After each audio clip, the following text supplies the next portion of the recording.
So here we are on Awakening Dialogues. My name is Will Pye, and I'm really thrilled today. I'm joined by two people, Isaac Shapiro and Meike Schuett. It's great to be with you guys. Welcome to the show. No, thank you. But it's nice to be here. I heard a knock there. I hope that's not someone trying to get in. We've just been talking about safari animals as well, so I'm wary of what might be knocking on doors where you are in the world. Yeah, we're in Johannesburg, but it's pretty quiet and safe here at the moment. Uh-huh. Well, Johannesburg, of course, the stereotype makes me think of even more exciting happenings than elephants or gazelles. But Yeah. I'm in a quiet village in Steeple Morden, and it's a joyful thing to connect with people on the other side of the world. Yeah. It's this is an interesting part of the world in the sense of that there's like in a lot of places in the world, there's a huge disparity in the rich and the poor. I mean, the poor live in shacks with not much, and the rich live in mansions. Yeah. Mm-hmm. So of course, and here there's no government taking care of anything. So if you don't have, you just don't have. You're on your own. You're on your own. Yeah. And I guess this family helps family. Mm-hmm. But yeah, so there's it's like on almost every street corner there's somebody that's just begging for something, and it's interesting to be in that circumstance and feel people. And it seems like, as soon as you just acknowledge someone and you meet them, there's like a joy or something that like, because for a lot of people to be confronted with that, it's like they don't want to see it and they want to not make contact. But the moment you make contact, there's a beauty just in that few seconds of being at a traffic light. Mm-hmm. That connection possible even in these disconnected circumstances. Yeah, quite amazing. And doesn't change the discomfort we might feel or the dissatisfaction with people in a world where there's such abundance, people not having enough food to eat or struggling and having such unnecessary hardship. It's it's just it's like the mind can't contain it. You can't you in a way there's a way of trying to have some perspective or position about it, but it's just there's that moment and the raw naked vulnerability of meeting, and you just it's like And so there's two things that come into my mind. One is the power of that offering wherever we are, whether we're seeing our loved one or family member for the first time at the start of the day, or the stranger on the corner of the street, and also how to move in a world, how to respond to the world as we perceive it, to the world as we see it, to a world where there's so many opportunities to serve, to contribute, and far more than one individual could possibly hope to do. Yeah, and it's like to be space to honor this manifestation like it is, and yet let it break you open and let it break your heart. It's quite paradoxical in a way. It's like, but like I say, my mind can't contain it. Mm-hmm.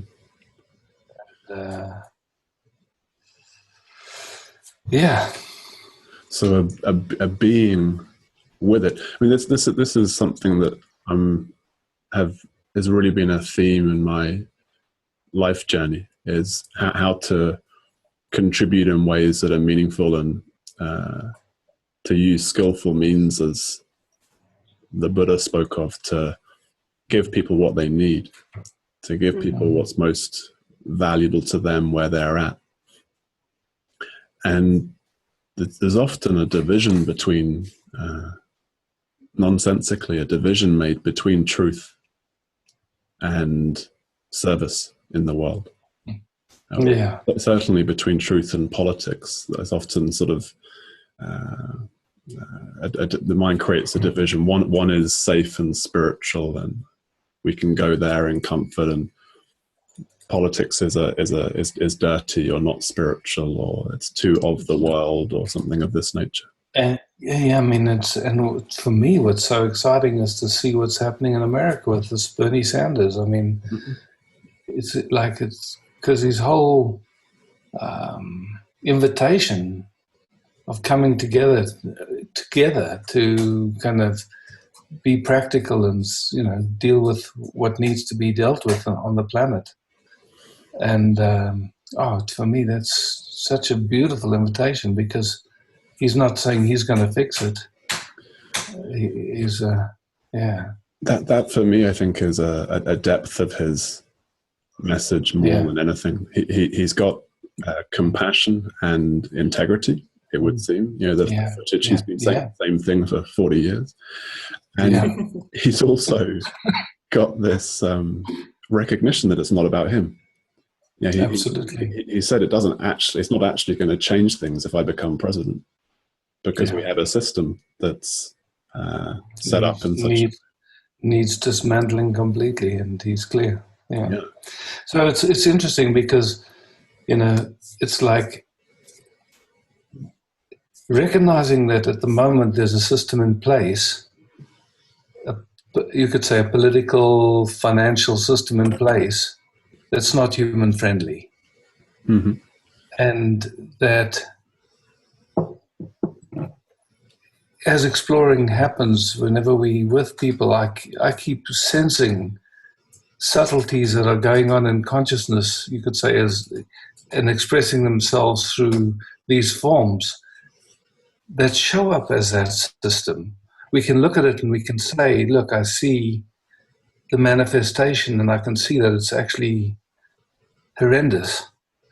But then to see the subtleties that are going on in us that show up as that, you know, it's like I'd say that's the fears and the greeds, or the graspings, the sort of the fears and the greeds and the graspings and the wanting to be safe, and the, you know, wanting to have love, and the wanting, I mean, just all the little movements, you know, like it's that show up as the world that we live in. And seeing ourselves as apart from the other. Yeah, exactly. Yeah. So, I mean, there's so many nuances there that, I mean, in our exploration, we keep finding deeper and deeper subtleties that are, you know, like you could say, passed down generation after generation, that are like subtle conditionings that life views through. You know, nobody's doing it. It's clear. It's not personal, but it shows up as that, you know, like as a sense of separation, or a sense of, as a sense of a person. Yeah. And then, you know, when it drops out, and you start, like what often happens in our meetings is that there comes this time where it's clear that there's been a shift in the focus of attention, because it's like that recognition of being awareness, but then our habit of attention is actually what produces the sense of ourself that we have, and the sense of the universe that we inhabit. And that actually the quality of attention that happens with each other is subtleties there can end up with someone feeling, you know, not worth anything, not valued, not loved. And so, you know, like keeping on exploring these nuances as they become conscious and the field becomes more cohesive, and I would just say there's a way of meeting each other in the moment as the beloved, and you start to get a sense of what's possible here. But, you know, it's like the field that we co-inhabit, you know, walking in the supermarket and stuff it's so fragmented and so yeah. It's a challenge, isn't it? A challenge and an invitation to be giving satsang in the supermarket as well, or in the shopping mall. But it is the opportunity, is it not, to walk in the world? It's to be the invitation wherever you are. Mm-hmm. You know, and what I'm finding with that is like that's something that seems to mature as these unconscious habits that have been driving us quieten down. Because as long as, you know, like our systems are functioning through the syndemic habit of feeling stressed, it's like got to get somewhere other than here. Then there's no possibility, and it's such a habit. You know, people. I could say I like to call people these expressions of totality, because really that's how it seems. That are focused through the filter of stress. You know, from there it's not very easy in those expressions, because it's and this contributes to it's a two-way experience, or symbiotic. Stress and myself gives it out into the and vice versa. Exactly. So you know, that's, I'd say, been part of this journey, because, you know, there was a deep recognition that my nature is awareness, but the stress habit in my family system was strong. And so, you know, it's like in the meetings there could be just this beauty in that, and waking up in the morning and that sense of needing to stay on top of things, and which was so familiar. And it's taken some years to really let that come to peace, because, you know, when it's a habit, it just is there, and there's such a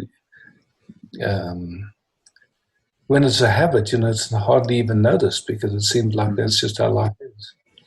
So it's, you know, bringing the fineness of noticing moment by moment, and allowing the nervous system to get new information so that it can actually function. And letting it do so on its own schedule. Absolutely, yeah. With no agenda, that's the whole thing. It's such a love affair. And I've experienced resistance with the thought, this shouldn't still be happening now, you know, after all this time. So how I would know whether it should still be happening or not, of course. But that's been a deepening of the surrender to this, whatever wants to unfold. That's what I mean. It's like an idea that like that will pop up, and then with luck it'll get seen through, and then it doesn't get, you know, like doesn't get energy, so to speak. Or what people identified with. Oh wow, that's just an idea. Great, I see it. Or it's seen. Yeah, and hopefully within the same, you know, how within the same week would be good, within the same minute would be nice, within the same day. You know, it does seem to be an overall progression as time goes on. I remember hearing, what's that gentleman, M. Scott Peck? He wrote a wonderful book, The Road Less Traveled. I never forget, someone asked him about his wife's depression, and she had been with, they'd been together for 40 years, and they said, Mr. Peck, your wife's been married to a brilliant psychiatrist now for 40 years. Is her depression completely cured? And he said, no, she still has very much the same depression, but whereas 40 years ago it used to last for 6 months and be extremely intense, now it's fairly mild and lasts for about a week. And I that was just lovely. That's a huge step forward. Yeah. Absolutely. And yet there's still the encountering of whatever we call depression, that contraction and so on. And may we all give ourselves such timelines, of decades to integrate. And just welcome. I mean, this whole thing of the recognition of the opportunity of every nuance, and or even honoring, whatever life is coming up with, it does it always for a purpose. Mm-hmm. And the purpose is mostly a very, very good intention. It's always the intention of betterness, of maybe coming to peace through that. That's all it wants, at least in my experience. Yeah. So mine too, though I do forget that still sometimes. Yeah, that's why we're talking, isn't it? That's why we're having a conversation, a like-minded conversation. And language is so funny because we say, I still forget that, but actually forgetting happens and nobody does it. Nobody does it. The strange I won't take the blame for it.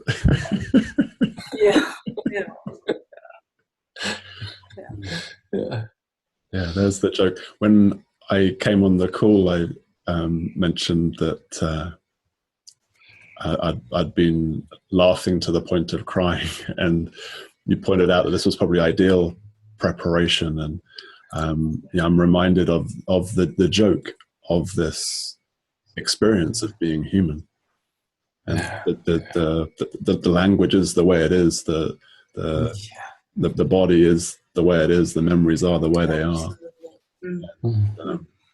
To bring humor and laughter to our it's the best. It's so interesting to watch the conditioning of language, because of how language seems to turn everything into objects. Like we talk about a body, but actually it's bodying, because it's changing every second, and it's hard actually even if you look, where does the body begin and end? It's hard to find it because it's breathing, and it takes all of totality to take the next breath. And so there's, there's this activity called bodying, but, language turns it into a noun. And so then, it's just funny.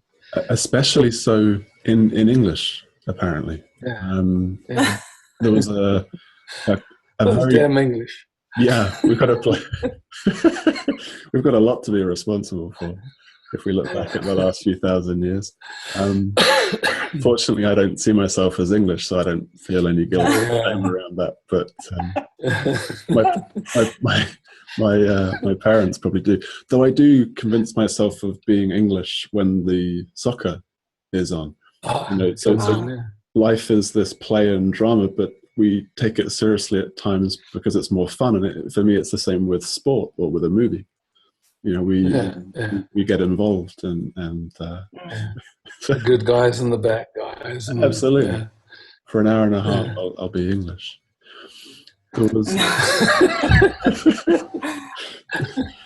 this notion of the verb or noun. We see ourselves as a noun. We think we're a noun. We identify as a noun, as a something. And yet experience tells us there's something inaccurate about that, or misleading. Yeah, absolutely. It's a happening, a bodying, a breathing, a living. Yeah. I mean, it's like, for me, one of the beginning statements I often make when there's people that we've never met before is, just to consider for a moment that what we call the universe, we actually experience through 5 senses. So it means it's actually sensations. And that the nature of sensations is that they're changing all the time. So the whole universe, time, space, matter, energy, is all sensations or information, basically, that's constantly changing, which isn't the world we've been brought up in or the notion. And it's fairly easy for people to see it. It's not that esoteric or anything. It's a simple thing.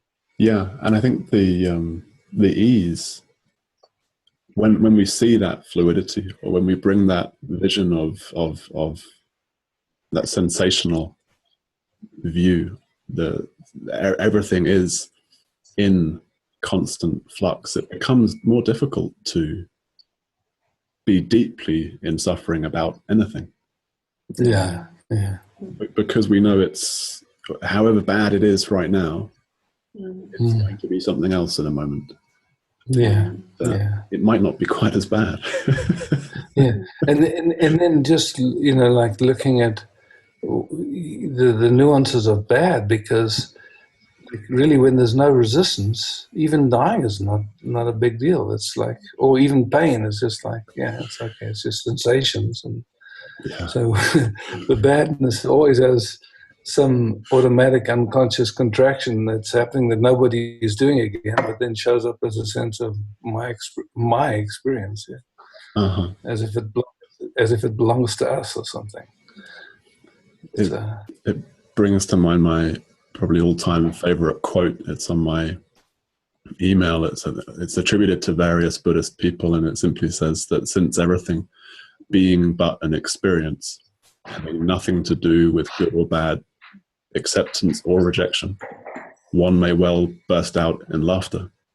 And this, I can remember it just points to those moments, those many awakening moments we have when we remember that this story we're telling that seems so true is just a story we're telling. Absolutely. It's actually interesting because I was just reading exactly that from your email to Isaac's brother, and we were saying, yes, it's wonderful. When you see it, whoa, then you just laugh. But just wait, if there is an upset in your system, the fist comes out quicker than you can read that sentence. Yeah, I've... maybe I have it on there for a reason to remind me on occasion. Yeah, no, it's a wonderful thing. I love it. But that's how it is. When these systems are, for whatever reason, upset, when there's an unease, it takes everything to come back. I had a gifted experience recently where I had some brain surgery a while back, and every now and again my neurology gets a little bit excited or haywire. And I was in the hospital, and I've had enough of these experiences to know that to enjoy it and go with it and use it as an opportunity to die now. To really allow those core resistances to what must not happen. Death must not happen. Yes. To surrender to that. And I recall I was being wheeled along, and my mum and dad are there. And the thought arose: would it be helpful to tell them that it's okay if I die? Would it be helpful to point out that whatever happens, it's okay, and don't give me too many drugs if it gets too critical? And I thought, do you know what? I think I'm probably going to have other opportunity to say that if it needs to be said, and it's probably not going to help them. It's going to help them to. So there's this presented this wonderful aspect, because when we love, we hurt. When we love, we hurt. When we love, there's the fear of loss, perhaps, is endemic to the experience. Maybe not. I don't think. That's a good. That's a good thing to actually explore together, because it seems like there is a quality of loving that just so like, that thought could come in your mind, would it be useful? And then there's that incredible capacity that can discriminate and go, no, it wouldn't actually be helpful right now, from where your mom and dad are looking from. Mm-hmm. And yet totally okay in yourself to say it or not say it, and just that honoring their journey where they're at. For them, that's the sun is on the gurney, and wow, just holding them there, and with just love, and yeah, it's been a sweet experience to allow that mum and dad, or mum boy, dad boy love to deepen and to expand at a time of life where we wouldn't always have those opportunities. So when you spoke, Meike, of the honoring the, I think we had opportunity and honoring those. It could be a subtle contraction or a pain that there's some resistance to, or these bigger experiences. But it's all the same. All the same. It's all the same. All the same. I mean, we're just so lucky that we see what we can see, huh? Because also there, it's not much of a choice. I mean, I definitely didn't choose any of this. What it how it reveals itself in a way. There was no choice in it. And I mean, that's maybe why the sages call it grace. And it is, in a way, when that seeing is there. Wow, so much gratitude. Yeah, that's what overtook me for a moment. This when we see just for a moment. I mean, it's there with the food that we eat. It's there with the light, with the planet, with the body. It's there with everything. Everything. And to see clearly, of course, it's there. As with all things, it's such grace, such gift. It's to not be in overwhelmed gratitude is to be in confusion. Yes. And pain and suffering. Yeah. And that can happen in an instant. Yeah, I experienced some suffering earlier on today, and it was very interesting to notice that. And so part of the experience now is, softening. There's a softening of that as well, which is lovely. And I just want to say, because we actually never spoke together, I really love meeting you, Will. It's great to meet you, Meike. Very, very sweet to my heart. Thank you. Yeah, for me too, a deep pleasure. Really, really sweet. I love that you invited us. Thank you. Yeah. Really happy you've been willing to connect in this way. It's I've seen you, Isaac, at Sand. In fact, this came to me after I'd invited you to be on Awakening Dialogues. You did an event in Melbourne many years ago, and I attended this event, and I do actually recall some of it. This was 15 years ago, 10 years ago. And I remember it because you were talking a child through body identification or misidentification, essentially. And there was something quite exquisite about that, because of course the child got it quite easily. That if his arm was no longer there, he would not be any less him or any less, and so on. And I remember, Michael, that you and I'd seen you at Sand, and I'd made a note to introduce myself and say hello. And then I forget what it was, but on Facebook I connected with you. Yes, you did. And then I had the memory of that, and it was like, okay, perfect. Because you actually thought I was somebody else. I think I thought you were another Dutch sounding. Another. Yes, exactly. I bow to the one intelligence arranging all this. Yes, me too.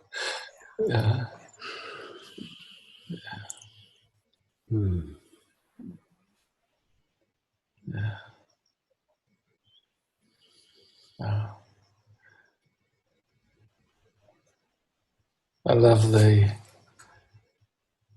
invitation of our being together that's happening energetically. That's it's sweet. just exquisite. So, yeah.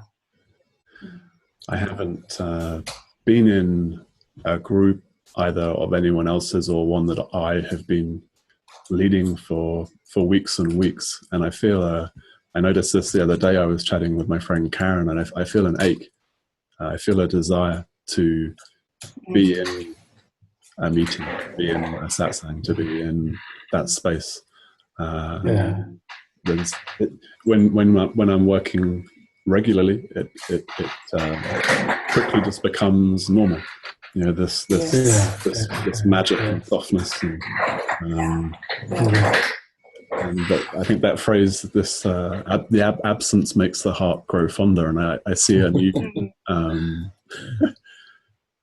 a new interpretation of that. Yeah, I mean, to me, you know, to be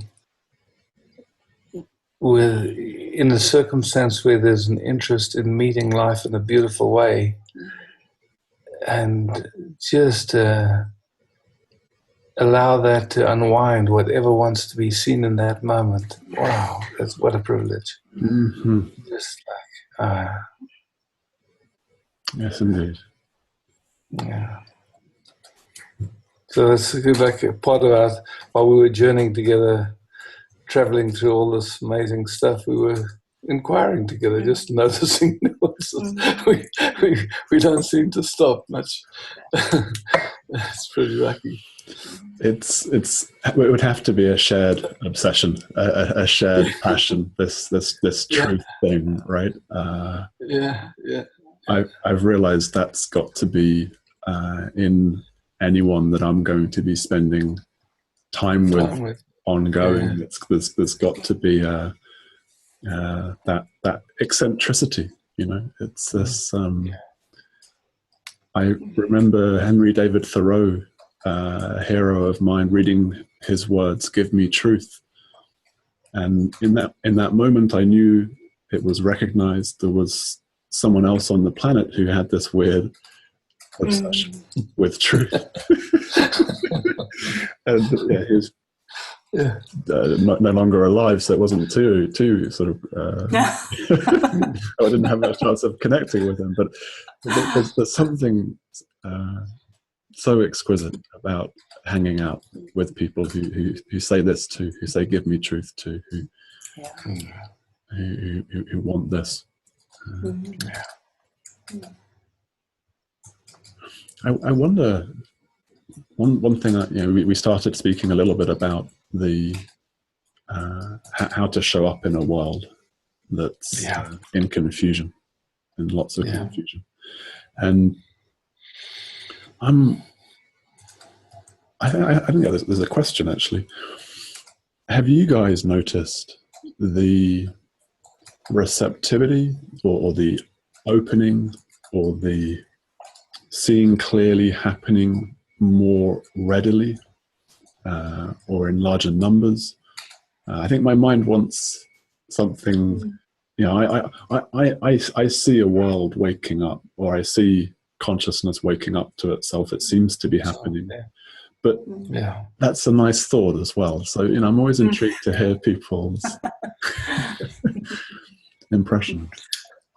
Yeah, I mean, there is that happening, and at the same time, there's like this, it's duality. So there's this other side that's just so kind of dark and fragmented, and it's the same. It's the same in a substance in a certain way. It's really bizarre because it's all the play of something that we can't say what it is. It's like, and it's. So is there an error in the... But it's like, but in a certain way, it's like you see how many people come to this interest through intense suffering. Mm-hmm. And so the design is in a way amazing because it's designed that, everyone you love is going to die, or you can't hold on to anything. Uh-huh.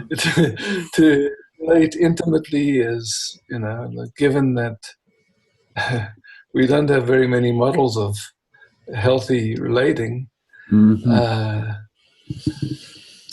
It's like, wow, and so the design is really impeccable in terms of inviting us to see deeper. Yeah, it works every time. It seems to. I mean, if there's suffering, there's questioning, or there's a curiosity. Yeah. So it seems that maybe even in this is one of those paradoxes. There's a service or a desire, dedication, a movement to contribute to clarity, to serve truth, to be a vessel for life to express through. And at the same time, there's a recognition that no difference is being made, perhaps. Yeah. And like going deeper into that, it's like in this moment, like to me, it seems like if you want to talk in those terms, like the greatest service is unconditional love, which is absolutely loving it the way it is. It's not trying to change a thing. Mm-hmm. And yet in that, this capacity to say no. Someone says, listen, I'd like to poison your water and your air, and something says no thanks. Mm-hmm. and to say that no from that love. This is that love, the sacred activism or the non-dual activism that I'm really intrigued by. What does it mean to show up in a crazy world, reside as what we are, and engage fully. To engage fully. This is such a wonderful question to live. I like to come back to your question, and just talking from my own experience. I mean, I don't really know if more people wake up or not. I'm not really sure. But what I can see, just talking from my own experience, is that, for a while when there was a lot of suffering in this system, it would kind of scan its environment, and it would just always tune to that frequency of suffering. So since it has explored by itself, there was nobody doing that, that's very clear. But somehow it explored by itself another possibility. And since that possibility, I can maybe call that truth or just deep knowing that there is never ever separation anywhere. Mm-hmm. It kind of, and it's nearly like as if the nervous system or life itself, totality itself, had to explore that, and is still exploring. It's a never-ending thing, we know that.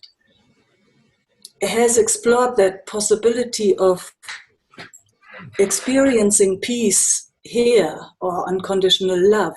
It's like now, instead of scanning all the time out there, where is the danger, and tuning into that frequency, it stays here. Mm-hmm. And now it is kind of inviting itself wherever it sees itself, and is reaching out to itself. Mm-hmm. And that is, I can't tell you, that breaks my heart nearly every day. Mm-hmm. When we go out and see these people there at the traffic lights standing and they don't have anything, and we just sometimes getting some cookies from when we have a coffee, and they always put these little cookies there, and we take the cookies and then we give them somewhere. Mm-hmm. And you get that moment of heart connection. Mm-hmm. At first I thought, I'm too embarrassed to give cookies to somebody, but now I'm enjoying that so much, because for a moment with these people, there is that, it's as if the reach from here to love is received. Mm-hmm. So that is, at least in this experience, that's just opening up. Mm-hmm. Slowly, but gently, you know, more and more and more. So if there is a waking up, I don't know, but definitely there is a felt sense of connection there. And that is just the best. So exquisitely described. I'm right there. You. And that's the, of course, in this, the questions of where the planet is heading or where consciousness is heading become rather less. Yes. You know, it's like to me, like, I love how you spoke earlier when you were in hospital and you were just embracing what could look like dying. And it's like, you know, it is like that in the sense that we this human component on the planet, and it's a tiny little aspect of this planet. And then of the solar system, it's just even less, and then of this galaxy, it's even less, and of the galaxies upon galaxies, and our, you know, who we are actually contains all of it. And the other way around too, you know, if you go into the cell, I mean, it's same vastness. What a trip! What a journey this is! Just blowing all the fuses. And kind of that's the interesting thing about being in these parks, because you know there's predators and there's all these incredibly beautiful deer and giraffes and zebra and everything, and you know they it's just a cycle, you know. You watch coming and going and coming and going and coming and going. And nobody cares. It's like, it's just in peace, you know. The environment, it's quiet. It's so peaceful, and it's just happening in there the whole time, ongoingly. And all the when the lion eats the gazelle, of course, this is very much inclusive. Absolutely. The others are watching.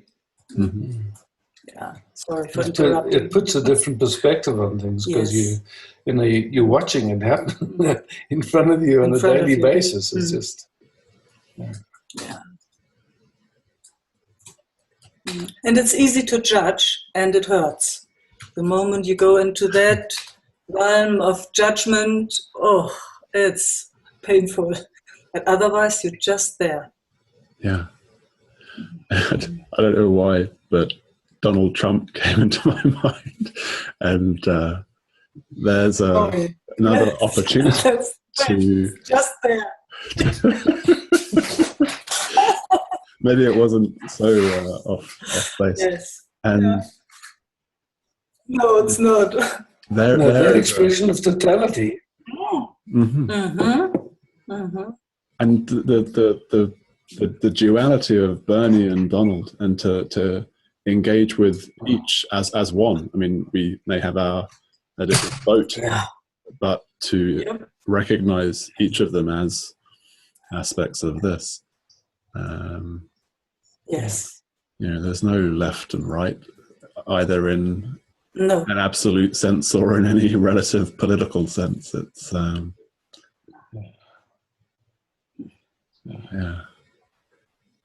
So I think this is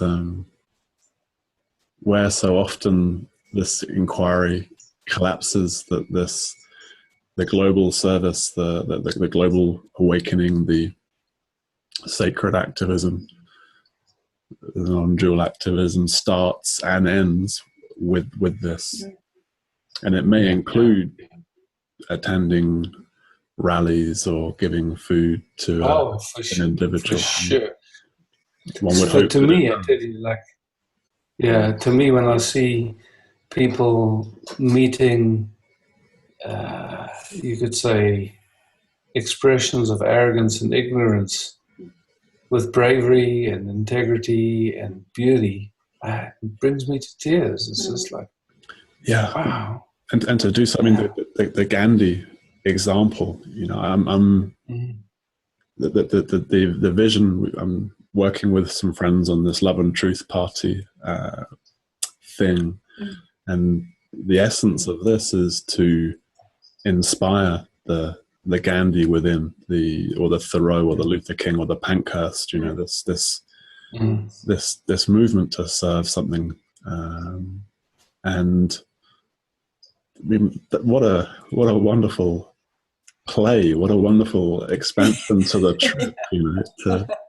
to get involved in this wonderful movie as heroes, or you know, it's the good guys. Yeah, right. But of course, this is one of the paradoxes is that we're a change organization that recognizes all is absolutely well. You know. Yes. Yeah. Something a beautiful paradox. Isn't there? Something lovely to explore in that, I think. What is it? What is it to show up to the world with that heart broken, knowing it's all perfectly okay, and make it a bit better? Exactly. Why not? Huh? Why not? If it's possible. Yeah, we could try. Yeah. What else is there to do? Yeah.